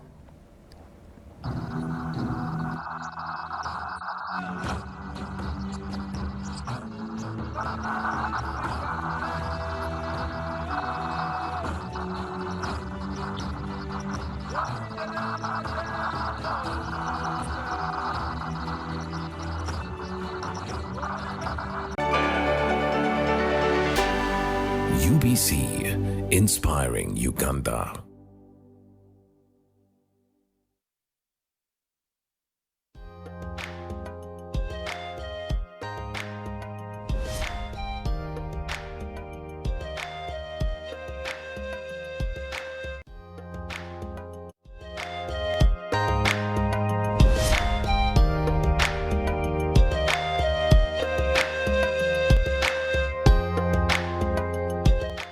Super Soul Sisters, and I must say it's quite an honor for me to come here every day on your screens to bring you this amazing show. And with me is Emily Namayanja Shukra. Shukra, for reasons we shall know later, okay? And she's our Super Soul Sister today. She's a businesswoman. Now, some of you must have seen her because she walks around with her car accessories to sell to you. Now, quite often, this morning, my producer said, is it only men that are supposed to hawk? That got me thinking. I was like, yeah, that's a very good question. So, Emily, Yes, how are you? I'm fine, thanks. How are you? I'm good. Thank you for making time for us. This is the busy time for you. Of course. But you made time. Yes. You're very welcome, my dear. Thank you so much, darling. Yes. Who is Emily Namayacha? Yeah. Before we add the shukra, before we add the businesswoman, who are you born to and where you grew up from? Yeah, actually, I'm born to the late Luswata Emmanuel. Okay. My mother is Victoria Luboyela. She's still living. We've come a long way with her. I came to my understanding, she worked as a maid for some time in Kololo. She used to work with some lady, some important lady. So I grew up in that home thinking it is my home. You grew up Yeah. So. Oh, she was working while she was with you? Yeah, at yeah. home, They yes. allowed her to stay with me while she was working. Okay. When I started growing up, by the age of 12, I started realizing that, yeah, we're not home. We're somewhere. So I At used this to point, come, your dad was not in the picture? Yes. Oh, dear. Yeah, she grew up as a single mother, though. But I used to, at my tender age, it was me who was encouraging her, though I had my elder siblings, but it was me always, you can't make it one time, we're going to build, we are going to do this, and then... After you realized? Yeah, after. What was that like? Did she have you all in this house? She had 4 of us in the house, though she lost one. Oh dear. Yeah, who left Those us. are very, very kind people. Yeah, they were. Just because we were working too. Oh, okay. Yeah, okay. we used to help. The house was very, very big. So, Emily, you are supposed to do this. Jane, you're supposed to do this. Evan, you're supposed to do this. We used to do the work. We already working. Yes, Yeah. you were helping out. I remember they were asking us about the African tradition, importance of children. Yes, that's what actually, that is Oh right. my goodness. So you helped Mimi out all through those years. Yes. So what was that like for you? It was really hectic, being that I had my age mates in that home. Yeah, I used to want to play with them. They wouldn't allow me to play with them. Your mom would stop you? Yeah, don't go. So I was so lovely. I used to love people way back. So I can feel that energy even now. Yeah, so they didn't give me that chance to play with them because actually, and you didn't know why? I didn't. You were only a child? Yes. So I came learning that, we are not supposed to sit on that table, we are not supposed to eat this, we are supposed to eat this. So time came, our mother was growing a little bit old, and she was like, can't we start up a new life? So I was like, we can. So I went out. At what point is this when you're having this conversation with your mother? I was coming at the age of 18. Okay, so before you rush me to 18, let's go back. Yeah. While you were with your mother in this home, she was a maid there. Yes. As a child, you didn't know, you didn't understand. Yes. What schools did you go to, or with your siblings? Were you close in age? Or? No, they were elder than me. Oh, okay. Yeah, so myself, I went to East Kololo Primary School. Okay. Actually, let's go back. I went to Lugogo Nursery School, that is on the bypass. From there, I had to go to East Kololo. From East Kololo. So that you're near. Near home. From East Kololo, I went to City High. Okay. So primary school, you're going to, you said Lugogo Nursery. School, yeah. You're young, no idea what's going on. Did this affect you in any way? No. On lifestyle or how you saw things? Did it make you feel a certain way?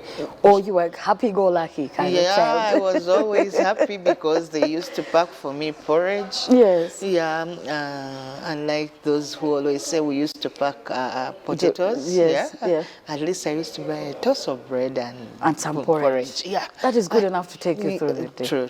Yes. I thought, I was part of that family. That's very beautiful. So when do you find out it's not the case? I found out when I was going to P7. My elder sister was like... This time you were at East, you said East? East Kololo. East Kololo, yes. She was like, you should behave well. This is not our home. Don't touch things that are not yours. And that age, really? Yeah. Yeah. You shouldn't get the other one's dress and put it on because it is not yours. She started, It's helping you create boundaries. Create boundaries. So I came to understand, then our mama also used to tell us, yes, I'm just a worker. I felt it. One day I came out and said, this is the way they mistreated her. I found her crying in the bedroom. I was like, Mama was strong. They've said I've stolen G-nuts and given them to you people. I was so touched. I felt bad. I was like, Mama, we need to leave this place. That's in P7. Yeah, P7. So she was like, now where do we go? I was like, don't they give you some money? She was like, yeah, they give me the money, but they say it goes to NSSF. But unfortunately, she has even never gotten any of her. Really? Yeah, she didn't get anything. She didn't follow her. Whenever so, but they used to pay her, and then some of it NSSF? Yeah. Huh. But she has never gotten any. She tried to follow up. They were like, That's interesting. Yeah. So many people are doing this to people. Yes. Because they know people don't know or they are not aware about the procedures. Yes. Yes. So people are taking people's money, hard-earned money. True. I'm so sorry you went through that. Yeah. So the experience within the home, most of the times were you happy or did you feel restricted? Yeah, I felt restricted. There's a time Lesu, I hear it was just misplaced. By then I was in senior 1. They got us out, the soldiers got us out of the gate, pushed us out with our mother shaking, shivering. It was very cold. They were searching for the Lesu, who took the boss's Lesu. I held my mother tight. That's how I even developed sinuses. I held her tight. I told her, Mama, we know the truth. We didn't take. She was like, maybe one of you has taken the... As children being naughty. Please, tell me the truth. They'll forgive you. We were like, we didn't touch any lesson. So when they realized we are shivering, it was coming to 2 in the night. My elder sister had covered me. It was very cold. So they realized, they recovered the Lesu actually inside the house. They were like, we are sorry, it is here. It was under the chair. It had fallen down. That's a bit extreme for a Lesu. I mean, I'm like, shish. So we came back in. So we had to get some tea and then we cried. So you were living in the boys' quarters? Yeah, in the boys' quarters. The boys' quarters. Squeezed in the boys' quarters. I woke up one day. I told her, Mama, do you know what? I have friends at school who stay out in the outskirts. They tell me about their life. I'm going to look for your house. Very determined at that age. Yes. Now we're looking at P7, senior 1. Yeah, senior 1. So I had to go to the outskirts of Naguru, go down. I looked for a house, very small, muddy house. I was like, Mama, I've gotten a house. We are leaving this place. We have to go. She was like, my daughter, will we handle? I told her, yeah, they are just folding our eyes. At that point, you're looking at it differently. I'm saying, we shall. God will provide. God will give. One time, one of the relatives in that home slapped her. That's why I became angry. I attacked her. I was young, he was old. I attacked him. Like, why are you even laying a hand on my mommy? Yes. What? They were soldiers? like, no. That girl has reached to that extent. We are throwing her out. My mother was worried. She was, where's my daughter going to be? Where is she going to? They told her if she still needed the job. They had to throw me out. My sisters were like, no, let's go. Mama, you remain and work. Yeah, because since Yeah. the problem is they feel like her and her whole family is Yes. there in their space. Yes. So we had to go where I found that small house. Very small. Wait, enough. just you and your sisters? Yes. We left Mama behind. But I used to come to check on her. I used to hide this way down on the fence. Mama, are you okay? But she looked not okay. But she definitely yeah, wasn't, she did. dear. She didn't want to show me that she wasn't okay. But actually, you know, I was like, Mama, I'm coming for you. Oh, God. That's... I'm coming back for you soon. I'm going to come back for you. So we started staying there. What I did... Wait, you were paying for this house? Yes. So she was giving you money Yeah, to pay for the house.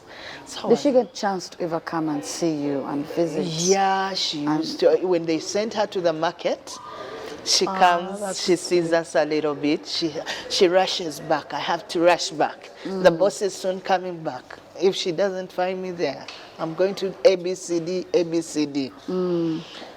So one time, I came up with an idea. I was like, there are butchers around here. You see, why shouldn't I start cleaning for them and get some little money? Now, hold on. You're young. Yeah, yeah. I'm moving very You're fast. the youngest. Yes. And you're thinking about all of those things. Yes. And juggling school as well. Yes. And dealing with emotions of being True. separated from your mother. Yes. So how was your school life like before we get into the business-driven young girl? School was okay. I met, you know, like You I were told still you. a happy girl. Yeah, and- I'm lovely. I love people. I love, you know, where the atmosphere I go to is the nature I go with. So I met friends who are coming actually from good homes. They liked me. They used to come visit our home. And I made sure, whenever I visited their home, I wasn't a visitor. No, I told them, let me wash these plates, let me clean this house, let me, You are know. a useful visitor. Yes, Those are the a visitors useful- people like. So actually, there's a home that liked me and asked for my sister to stay with them for a week to teach their, you know, they had children, they were elders, but they didn't know even how to wash their. I understand, all those I had to important teach. things. Yeah, I used to teach them. I had to teach them, wash, clean. Yeah, that's how I survive life. So you came in- cleaned the butchers, Yeah. you cleaned homes. Yes. At what age was this? That I was coming to 16, 17. Yeah, so basically now, high if school, I O can level. go back behind, that helped me, that visiting of those homes, to study. Interesting. Yeah. They gave you some bit of money. You didn't strain your mother. Yeah, yes. And they told Mama, don't worry about her fees. I'm going to pay her fees. I'm going to do this. I was so happy. So is it seeing your mother going through this that drove this girl, this young girl, to want and do things and do more and not hesitate or think of what type of job am I doing? Yeah, true. Because she passed through a lot. A lot. You ladies out there know what you do to women who are working in your houses. You really know. Being that she was old and, you know, I was like, I want to get that time to look after her. I want to get that time so that she gets the benefit out of her children. She stood for us. She really stood for us. That's beautiful. Yeah, I love her This so is a much. unique story I've never had. Yeah. I've never had anything like this, Yeah, if I'm being honest. Yeah. Of course, I mean, not that I've never had. Yeah, I mean, but- getting a story from the inside and knowing what happens or what goes wrong. Of course, we don't want you people to misunderstand us. We are not saying that everyone that has a help or nanny is doing these things, okay? Right, This is Emily's story, and my goodness, what a story. Choosing to help their mother have some sense of peace as young, all girls? Now, we have boys. Okay, so But they were so, you know, so little. You moved with them? Yes. Oh. Yeah, but So you took on the role to yeah, mother them. everyone, okay, like we moved on, but everyone had to prospect for bring earning something. a living. Yes. So I have a brother, he went somewhere, he had a friend also, but he used to play table tennis very well. Nice talent. Yeah, he had a Never talent. goes wrong, yes. So that one was also helped by the late Dr. Samson Kiseka. Oh dear. He went off. Then my other sister also got a friend. A friend talked to the mother. The mother was like, we shall help her go to school. That's how we've gone through. Yeah, we've gone through help. Yeah, you know? people have been there too. Because of how we behave. Yes. Really. So in school, you figured this is my happy place. Yeah. When you came back home, you struggled to make ends meet. Well, if I may tell you, there's a time I came to realize that there are some segregations. Whenever we used to go for maybe dance and drama, I used to do it better. But there's a way the teachers used to pick up some people's kids. I was like, oh. Kids or people who had some bit of... Yeah, but me, I'm a daughter to a maid, and you know, there's a time I used to feel that pinch, but I said, no, I have to make it. When we go for drama, my dear God, I used to dance, I used to sing and air it out, showing that I can also be like them. Yeah. So, but it helped make you work harder. It helped me. Because when you think about it, you're like, but what is the problem here? Yes, you put in the effort. So, Emily, at this point, when you're helping clean homes, you went ahead with cleaning the butchers, right? Yes. Within the area. Yes. For how long did you do this at your young age? For some good time. Up to like 18, maybe A level? Yes, I did. And I used to clean them. On top of that, those bones, you know, that fall off. Yes. I used to ask for them. With a little bit, just a little bit of meat. There's really not much on it. Yes. And then whenever I could put them together, or I used to work for 300, 400 shillings. Then which year was this? You said 300, 400. Yeah. I'm like, that was 95. 95. Yes. Okay. So I used to buy posho.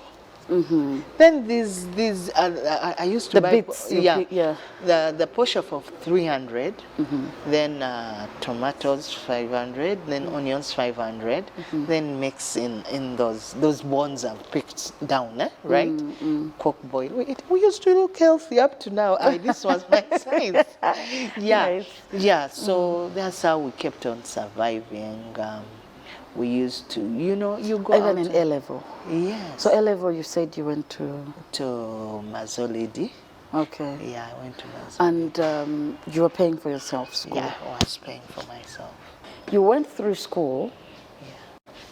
You managed to survive with your siblings. Of course, all of you bringing something on the table. Yeah. And easing on your mother's burdens. Yeah. And you still made it through school. You continued. Yeah, we continued. You said, I have to go now to A level, I have to study. Yes. So what did you do in A level? I did history, economics, divinity, and fine art. Nice. Yeah. And how did that go for you? How did you perform overall? I got 10 points. That's good. Yeah. For a child that's jungled in between survival and dealing with emotional distress. Well, that was quite good. So you're a brilliant girl after all. I try to. I try to. You're a brilliant girl after all. So this whole time your mother, are you in touch? Are you engaging with her? Yeah. Is this the time you're like, I think it's time for her to leave? Yeah, we had to bring her out of that place and bring her home. You are still in the same place? Yes, in Nakuru. So she was like, I can't sit home. I'm used to work. What? Sure. We told her, sit, we are going to prospect. We shall get something to eat. She was like, I don't want to burden you, my children. Now, when I went to school in the morning, I was sitting for my papers, senior 4 papers. When I came back, she had left. I was like, where has Mama gone?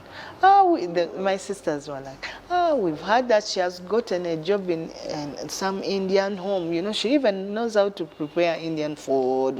You know, she's good at catering. Nice. She's good at catering. She cooks different dishes. Not because she's my mother, but at least experience. Through experience, she's learned a couple of things. Yes, yeah.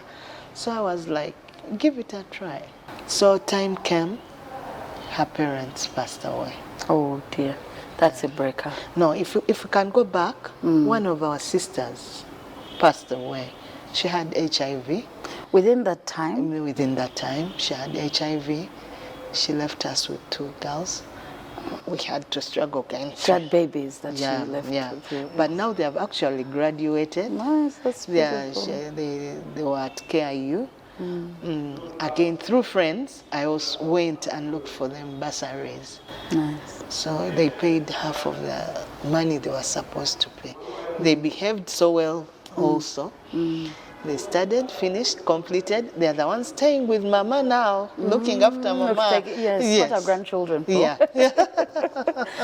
But so when you lost your sister, how did that change most of your relationships? After school, had to look into marriage. I was like, can I get someone who can... After A-level? Yes. So you didn't do university? No, I did. I went to YMCA actually. Okay. So, but marriage was before going to YMCA? Yeah, before going. Actually, I first went to Makerere University, but the fares... they were a bit high. So you studied for a bit and quit? And then quit. Then again, started working hard to look for what to do. I had to go to YMCA. But in between there is when you get married? Yes. Tell me about that gap. That gap. When you go to Makerere, you're not thinking about marriage? No. When things fail, the school fees is a bit high. What were you going to do, by the way? I wanted journalism. Oh. Yeah, but... I know. Journalism is a bit annoyingly expensive. Journalism and law. But things didn't work out. I understand. Yeah. So midway, was it first semester? You didn't even go halfway of it? I went for first semester. And that was it? Yeah, that was it. That was it, okay. Yeah. So when you drop out of school, you're looking for what to do. Yeah. Do you just get the idea, or you actually just meet someone flawlessly that, you've met someone and they seem to engage you? Or did you look at this as an option? I looked at it as an option. And I was through what I've gone through. Yeah, I understand. Yeah, I met someone, though first it didn't work out so well. This is a person who used to drink. This is a person who used to beat. This is a person who had no future. This is a person you would tell, let's do this. And once they feel like you're desperate? Yeah, desperate. They sort of treat you like... Yes, So I was like... So you got married or you were staying with someone? I was staying with someone. But you weren't married to them? Because these days we are told there are different things. Yes, so we are staying with someone. Okay. At this point, I'm thinking or imagining your mother is your pillar. Yeah. At this point, she's always been your pillar. She felt so bad with the situation I was passing through. She was like, come back home. Remember, now she had left working. She said, let me sit down. She finally accepted. She finally accepted. You know, at the time it was tug of war. Don't stop working. No, I don't want to work. No, I want to work. Mostly as parents, even you now, I think you know as parents, you rather do something than let your child go through it. Yeah. So the landlord or landlady of this house, they'd gotten used to the fact that you're there to stay. Yeah. They never increased. Months you to go, and he was an old man after. May God bless him. He was like, Mama, take your time. Yeah, no pressure for paying. No pressure for payment. So we used to take our time. Yeah. So then, you met this gentleman who, well, I wouldn't use the word gentle. Yeah, we are age mates actually. Age mates, that age of desperation. Yeah, excitement. He's also thinking, this is an easy one, blah, blah. He treats you how he wants, he beats you up, he drinks. Yeah. You didn't enjoy this. For how long were you with him? 5 years. My goodness. Yes. 5 years? Yes. Of hustling. Drunkenness? Yes. Violence? Being beaten, yes. And of course, violence, not just physically, but also emotionally. Yeah, true. You're a very strong woman, eh? Yeah. At this point, you're thinking, I don't have options? Yeah. Or you felt, I can make this work? No, I was like, let me go out there and start working. So I met a friend whom I once studied And he with. didn't have a problem, because considering he's the beating type. No, he didn't have a problem with it because he had some behaviors. You come back with your bag with money, he has to pick up the bag, removes the money. And Will you goes beat to him? drink. And goes to drink. You try and talk, you beat him. Emotional torment. Yeah. Actually, I continued working. There was a church nearby. They were like counseling me. Don't worry. Don't get any problems anymore. You should come if you want food. We can. Yeah, people used to give me food. I hope they weren't telling you stay. They were like, yeah, God will provide. Guma. Yeah, things, Guma. eh? That's if it is not on you. Those things. So time came, I had a friend actually who used to counsel me. He used to tell me, don't do this, don't worry, go back. Just leave him, let him. Yes. Oh wait, hold on. Hold on. Is he the one that took? Yeah. That is very smart, by the way. Yeah, he was. So it was easy transition from, because you met someone you could talk to, you could engage. Yeah. After 5 years of torture. Yes.